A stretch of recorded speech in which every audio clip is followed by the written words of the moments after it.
So there's a lot of dandelions around, and people wonder, what can you do with dandelions? Unlike garlic mustard, which is considered invasive, even though we probably have more dandelions, it is not considered invasive. As a matter of fact, it's considered very medicinal. It doesn't displace what else is growing, whereas garlic mustard does. Well, what I do is, first of all, I take this and I go like that, and that is how you harvest it. So you take it like that and you harvest a lot of them, and then I'll show you the next step later. So good morning. These are dandelions here. You can see I have picked these, and I'm going to be making dandelion wine today.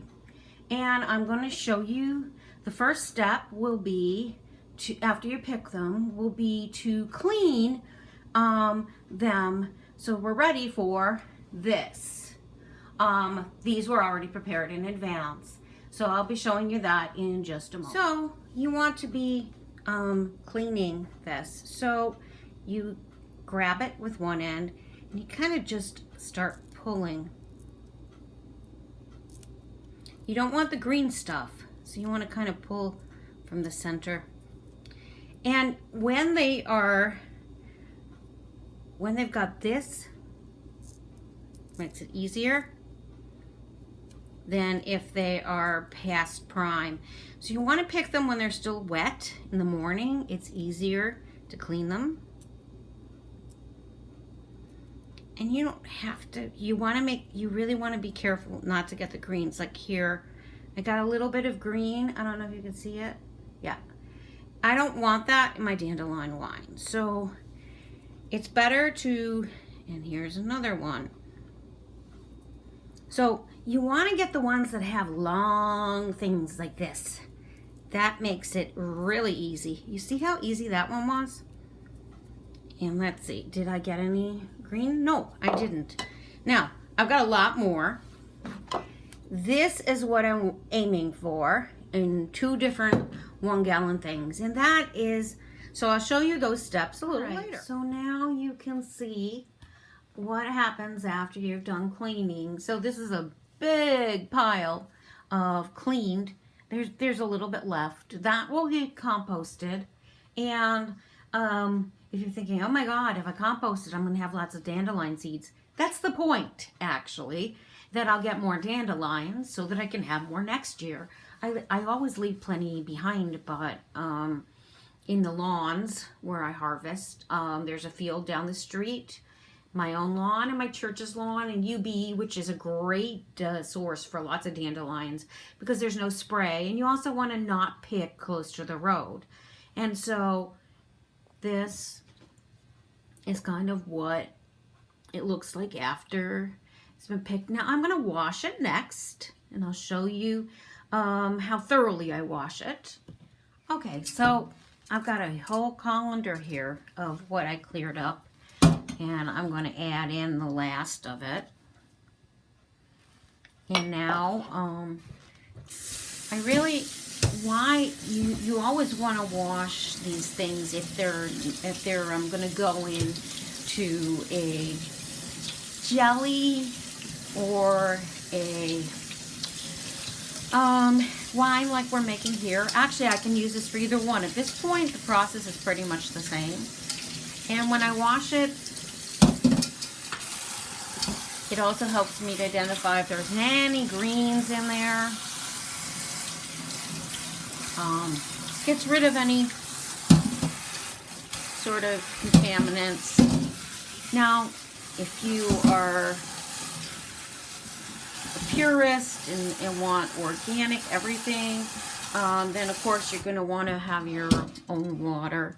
And so I don't see any green things in there. I was really careful this time. I did it in small batches. And so now the next thing is just to let it drain and dry, and then I will be ready to do the next step of making wine. All right, so we're going to go to the next step of making dandelion wine after we've cleaned the blossoms, which we already did. The next step is to take white sugar, about 5 cups, which I've already done, and put it into boiling water.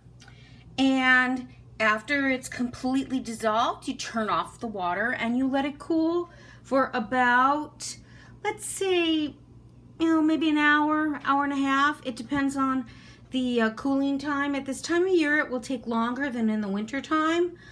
And we're trying to get it lukewarm before we pour it over the dandelion. Now here's the setup for the dandelions. So these 2 containers are called carboys, and they are meant for fermenting wine or other alcohol. In this case, we've got a quart in each container of dandelion blossoms. And you can see they have a special sort of escape valve, if you will, air escape valve, so that during the fermentation process, the jar doesn't blow up, basically.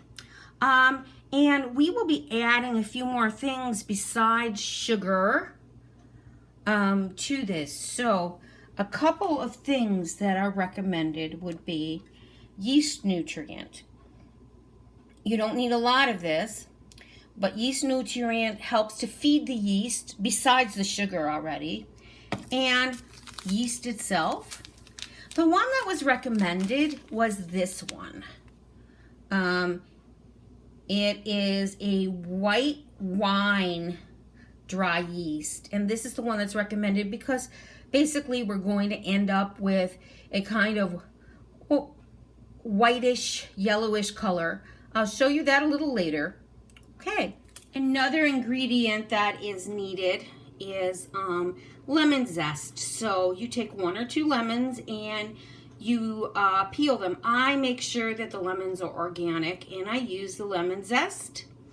And then afterwards I will juice this lemon and add the juice, like half a lemon to each of the containers. You can also add oranges. Unfortunately, I don't have any, so I'm going to try without it. So now we have completed the basic process of preparing for fermentation. We've got raisins in there, we've got nutritional yeast, we've got the sugar water, we've got the blossoms, and we've got lemon zest and lemon juice. And shortly we'll add the yeast. And after that, I screw on the lids and wait a month.